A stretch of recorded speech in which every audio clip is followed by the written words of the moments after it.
Hello, welcome once again to Senior Focus. I'm your host, Bill Adams. Senior Focus is a show designed for adults over the age of about 50 or so, but of course if you're younger than that, that's fine, especially today because we have a show I think it'll appeal to all ages. Before we get started on the show, I want to say thanks to Greg Roten from Armstrong's Channel 20 and 100 who brings the show to you. And if you happen to miss any of the show, it's also eventually put on demand and also on YouTube. So you can always go back and watch parts you might have missed. Also thanks generally to Keith Kaiser, who runs the Davis Center. And today we're going to actually be talking about the Davis Visitor Center, Fellows Riverside Gardens, with Lynn Zocalo. And Lynn is an educator here at the Davis Center. And welcome. Thank you, Bill. Appreciate that. Yeah, well, it's very exciting. From time to time when we do the show, we like to, just mention the things that are going on here and throughout Mill Creek Park, because it's such a great place to come visit, really any time of the year. It absolutely is. And I go out and do programs on a regular basis, and people say, well, there's nothing to see in the gardens at winter time, but actually there is. And this little dusting of snow, you really start to see things pop, the colors of bark, the shapes and forms of trees and shrubs that you never noticed before. So it's going to be a glorious time here at the Fellows Riverside Gardens. Of course, we're in beautiful Mill Creek MetroParks, and we're getting ready for winter celebration. Yeah, so we have been like crazy town. Yeah, I would say this has got to be one of maybe the top events you have. I mean, I know you have the pumpkin walk, and that attracts thousands of people. But this has got to be in the top 2 or 3 of all your events, right? Oh, for sure, for sure. Pumpkin Walk is usually a one-night event, so we do get a pretty large crowd for that one evening. Whereas Winter Celebration runs the whole month of December. We're getting ready to kick off on Saturday, December 5th, and it will run through January 3rd. So it's 4.5 weeks of celebration of the holidays here in the Valley. And each year we change up the theme. Our generic cover theme is Winter Celebration, but then we always put a little different spin on it each year. And this year, the staff and the volunteers have been working probably since April. Wow. To make and create all the different things that we're using to decorate the lobby area with. This year, it's called the Forest. The Forest, okay. Forest, yes. And again, that would start this Saturday, but again, people might see this later in the month. It goes until January 3rd. So this is a great opportunity. Again, we have a lot of people that visit, they come back home for the holidays. Absolutely. So I know a lot of people like to, bring their family back here. But certainly if you're in the area, this is something that would appeal to, everything from toddlers to oh my goodness, septuagenarians. Yes, we like to say the young and the young at heart, And one thing new that we are trying this year, we are calling the gardens that we are lighting outside the electric gardens.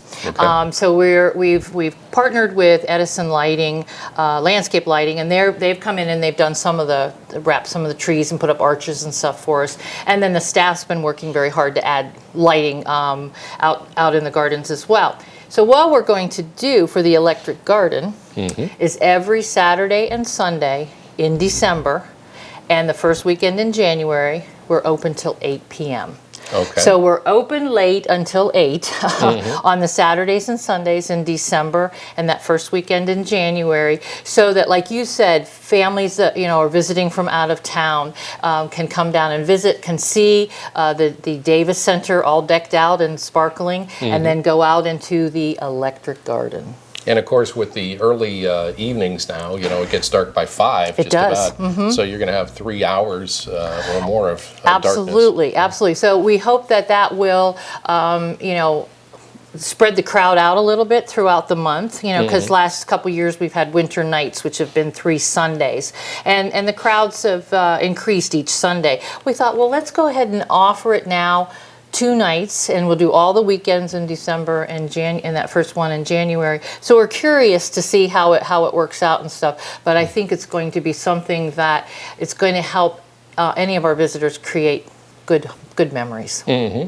And of course, in addition to the lighting outside, I mean, one of the key things over the years has been the trees that are decorated inside. Yes. And can you go back to the beginning of that? I mean, what's the history of getting the trees decorated? Well, okay, that's a really good question. We call it our holiday tree walk. And when it first started, we've been doing that for about, I'm going to say 12 years now. When it first started, though, it was mostly just park related. So different departments in the park decorated a tree. So our MetroParks police decorated a tree, our administration office decorated a tree, the farm staff decorated a tree. So it was quite contained, I guess, for park. Then we added a couple more organizations that we work with closely during the year. So a couple more organizations came in and decorated. Well, then we opened it up to local nonprofit organizations, and it just took off like a rocket. Wow. They were so excited to be able to decorate a tree here. It's a month full of advertising to all of our visitors to get their organization's mission across to all of our visitors. One year we had 50-some trees. We decorated both the upper level and the lower level with the holiday trees. Wow. And then we decided we were just going to keep all the holiday tree walk on the lower level. So we have 45 trees down on the lower level. They're all decorated right now. They got in here very promptly and got decorated, and they're quite lovely. Quite lovely, and it's fun to work with the different nonprofit organizations here in the Valley as a partnership and a way to get their message out. Yeah, it's, as you said, it's great advertising, to let people know what they do during the year, and might spur people to either volunteer with that group or donate to help them in their mission.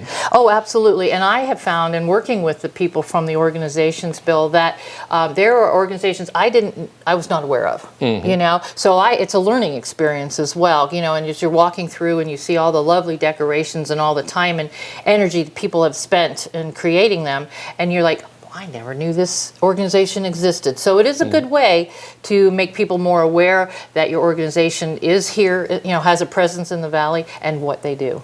Well, we just briefly saw some of the trees in the one section, and I'm going to go back after the show and take a look, a preview look, yeah, and of course come back during the nighttime. Oh, absolutely. But the one I saw was I think the watershed folks, and they have the fish in the tree, which I thought yes, yeah, that's not real fish. Yeah, that's the Mahoning the River Consortium, right, okay. And stuff. Yeah, with the fish, and we tell them ahead of time what our theme is going to be, but we never ask that they tie into our theme. They're welcome to do that if they would like, or they can do their own thing. And as you walk around, you'll see that a number of them have tied into the woodland, the more natural theme. But then the other ones, like the fish, which are part of the natural right. world and such, but they do their own thing. Right. So it's fun. It's fun, and we do a scavenger hunt for a picture scavenger hunt for visitors. So when they stop in, they'll be able to pick one up at our information desk, and we take pictures of some of the fun things. I bet you the fish show up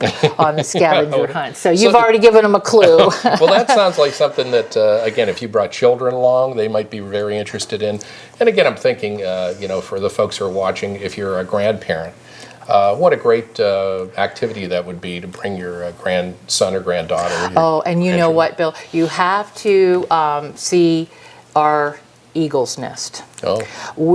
Our Tyler classroom on this upper level, I don't think you got a chance to peek in there yet. It's geared towards the children, the young and the young at heart.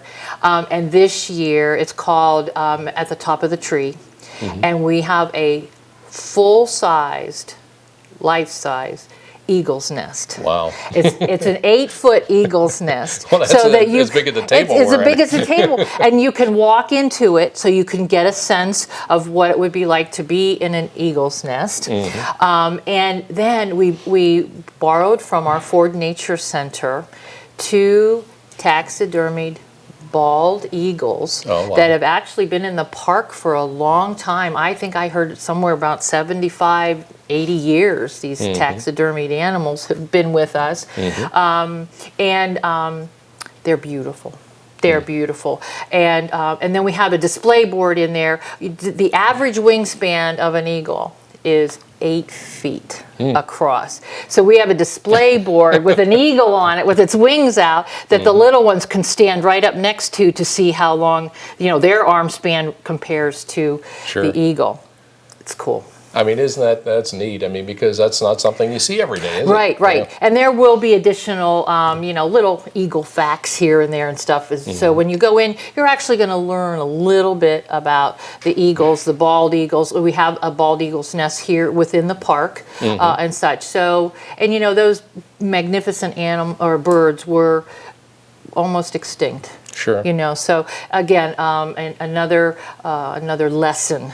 Right, appreciation for taking care of the land and the water and the air. Exactly. So. Well, you were saying before that the planning for this and getting started on getting decorations up was in April with some of the staff. Now, and again, we were talking before the show, and you were saying how much of this is done by volunteers and how you really not only the Ford, not the Ford Center, but the Davis Center and Fellows Gardens.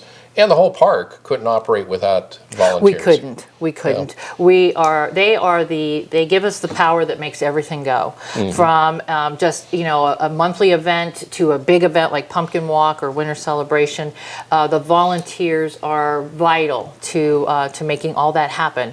They assist staff constantly throughout the year. Now, we actually picked our theme for Winter Celebration this past January, and then we kind of got things rolling in April and May with workshops and stuff throughout. We have a volunteer, Charmin, who is our coordinator for our display out in the lobby for the forest, and one of our staff members, then Elise, who's very artistic. She's been co-chairing with Charmin on it. And then every day this week with Decorating Week, we've had volunteers. We've had 15 volunteers come in every day to help us get decorated. Wow. And it's like that throughout the park. The Ford Nature Center has volunteers, the farm has volunteers. So again, we do monthly training for volunteers. We do ask that, anyone interested participate in that. Bridget Beck is our volunteer coordinator, and she does a lovely job. And we're always out there looking for extra hands and people that love the gardens, that love the park, and want to share that enthusiasm with people that visit, with school children, So this is, again, if you're maybe recently retired or coming up on retirement, I mean, I would think this would be an excellent opportunity. It would be, it would be, and just need to call in here to the gardens and talk to Bridget, and she'll fill you in on all the details and such. Well, while I'm thinking of that, do you want to give out the phone number for the general number? Oh, sure, I would love to. Sure, it's 330-740-7116, and Bridget Beck is our volunteer coordinator. Now, one of the other things, if you're a friend of Mill Creek Park, you get the newsletter, and a friend of Fellows Gardens, right, of the gardens. And the winter one just came out, and I know it was talking about Master Gardeners. Yes. And would you describe a little bit about the Master Gardener program and how people might get involved in that? Sure. The Master Gardener program has been around for 30 plus years, I believe. Now, most of the time when you hear about a Master Gardener program, they're through one of the state universities. Okay. So another one in our area in Mahoning County is the Ohio State University Master Gardeners. And their training program is a little bit different than ours, but to the same purpose. The Master Gardener program here at Fellows Riverside Gardens actually trains interested volunteers in basic botany, in woody plants and annuals and bulbs, how to prune. We have labs and such. So it starts in March. This coming year, it will be on Saturdays, and I believe it'll run from 9 to 12. There is a fee attached to it. I can't quote it because I don't know exactly what it is right off the top of my head. And then Classes are held on Saturdays, and for the first while, it goes clear through October. Okay. So it's not every Saturday, but there are a couple Saturdays in a row, and then there are Saturday labs. And each person participating, we ask that they also complete 40 hours of volunteer time to Fellows Riverside Gardens. Okay. So they might be involved in planting bulbs. They might be involved in the spring when we're changing out the spring display to the summer display with the annuals. Right. And then they help at the plant sale in sure. May, They help with garden party in July. They help with a number of cleanup activities and maintenance things out in the gardens as well. It is a wonderful class. I have the privilege of teaching the woody plants part of it because I used to call myself a tree hugger, but now I call myself a tree whisperer. Okay.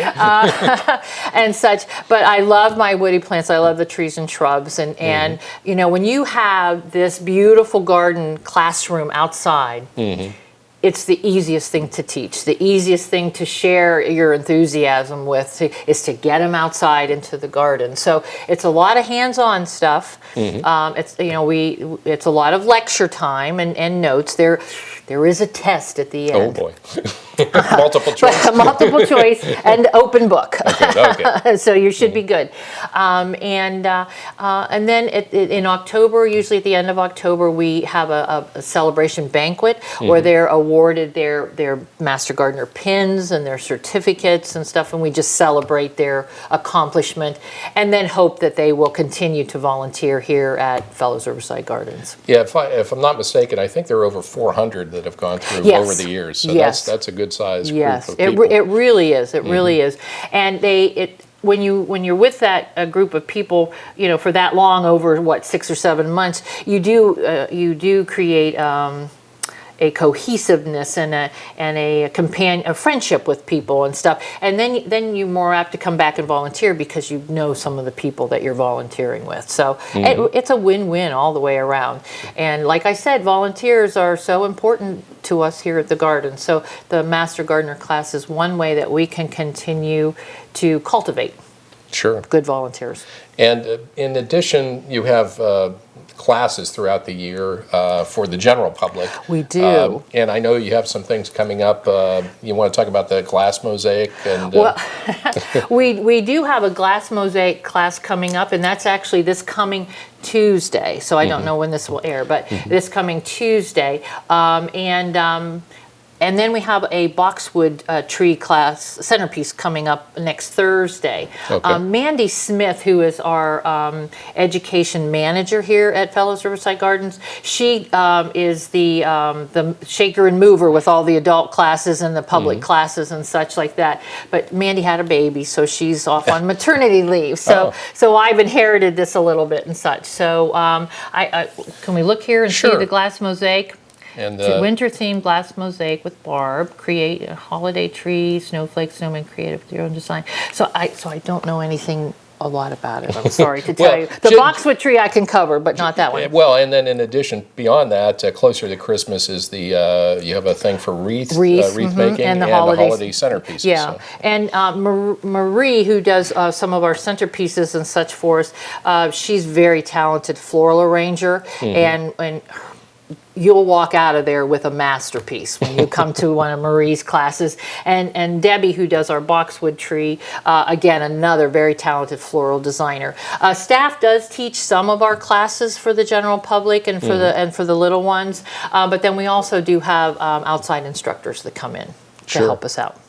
And I know you have the tours that go out into the not all over the place in the region, and you have the Philadelphia Flower Show that's coming up in March. The reason I mention that is I know one of the other trips is already sold out, so we won't even mention that one. It is, yes.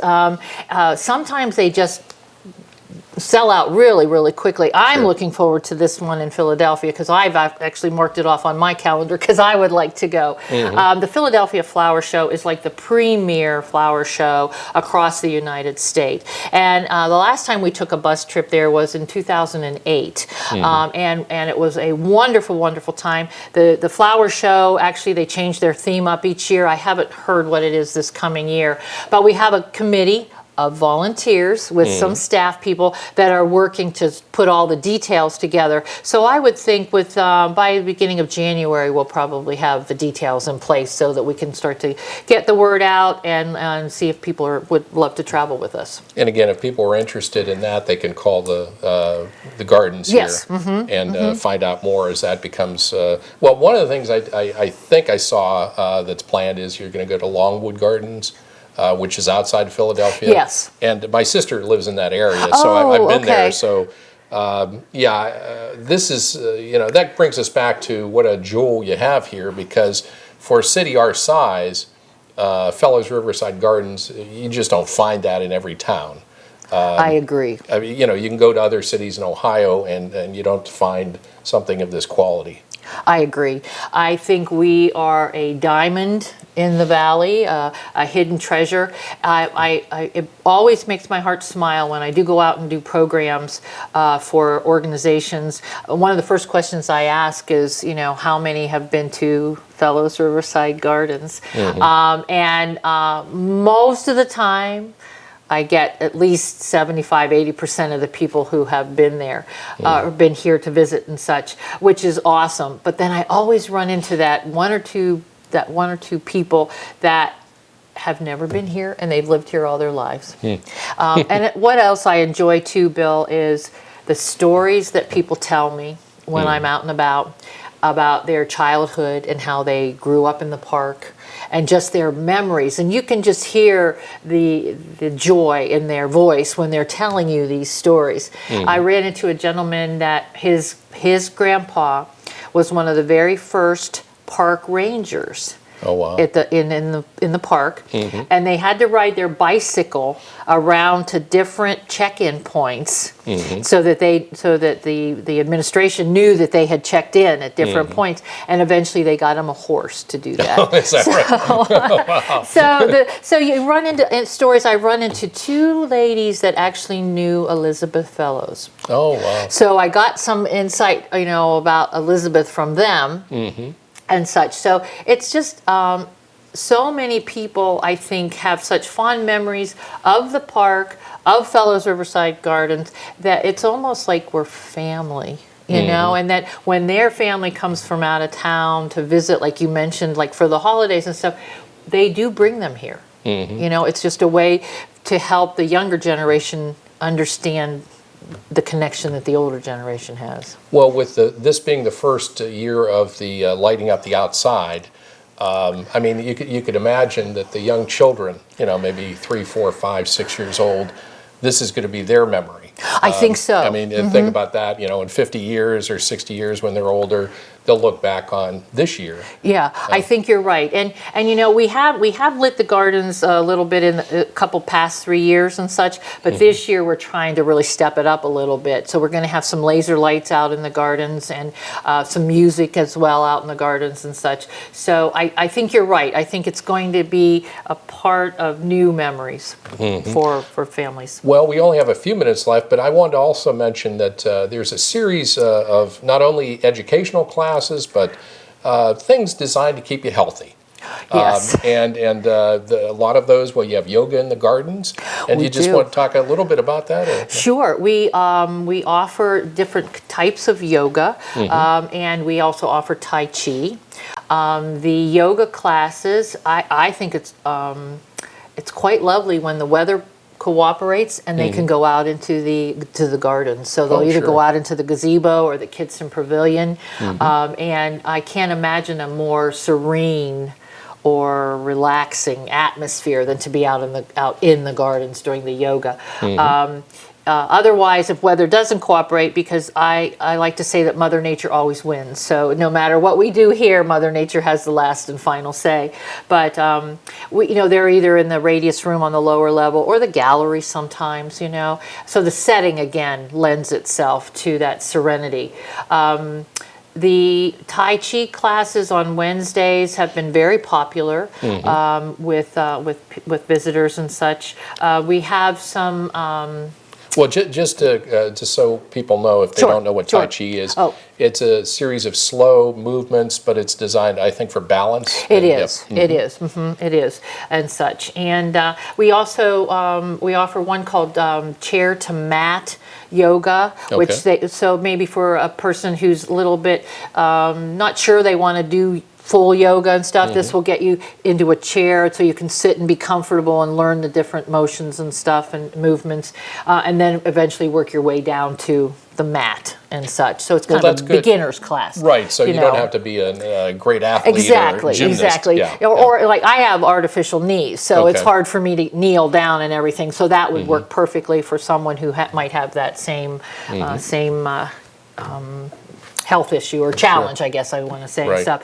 And we do, throughout the month, we do offer some other classes with regards to cooking, for healthy cooking, vegan cooking, and such like that. So that's very important to so many of our visitors, that healthy aspect and taking care of yourself, taking care of your family. So, and we only have a minute or two to go, but there's also the gallery. You have an art gallery here. You have the cafe, the shop. We don't. Oh my gosh! Can't forget the shop in the gardens. No, when it is a destination, is what what we think. So when you come to the Garden Cafe, of course, Friends Specialty took over the catering in the cafe earlier this past year, and they're doing wonderful.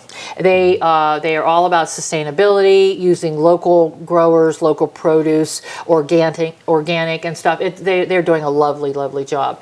The gift shop, they have so many unique things in there, and it's a perfect time to come in, and if you have that special person you're looking for that Christmas gift for, quite what do I need? What can I find something different? Check out our shop in the gardens, because our buyer does a wonderful job.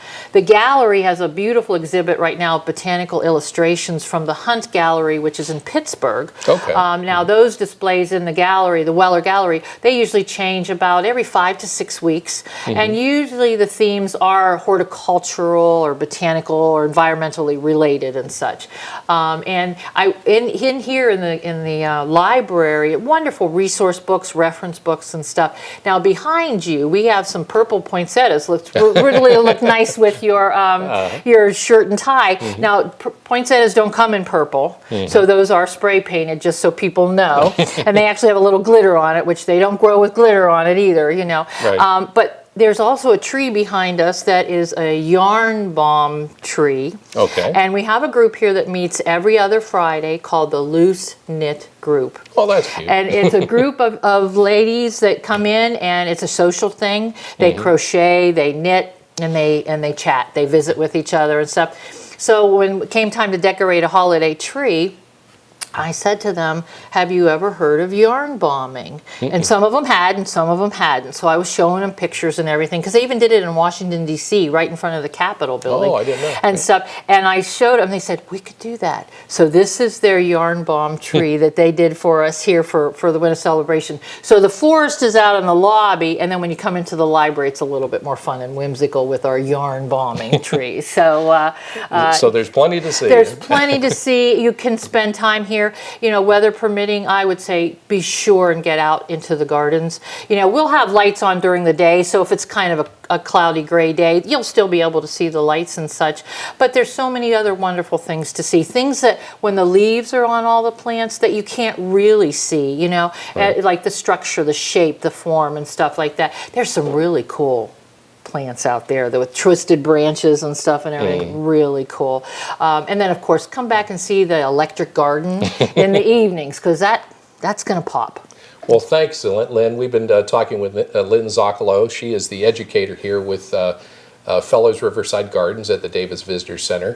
Thank you very much. Thank you. And come on out to the gardens. We want to thank, before we go, Greg Roten from Armstrong's Channel 20 and 100, and of course, Keith Kaiser and the whole staff, including Lynn, here at the Davis Center. And we also want to thank you for watching. My name is Bill Adams. Until next time, we'll see you later.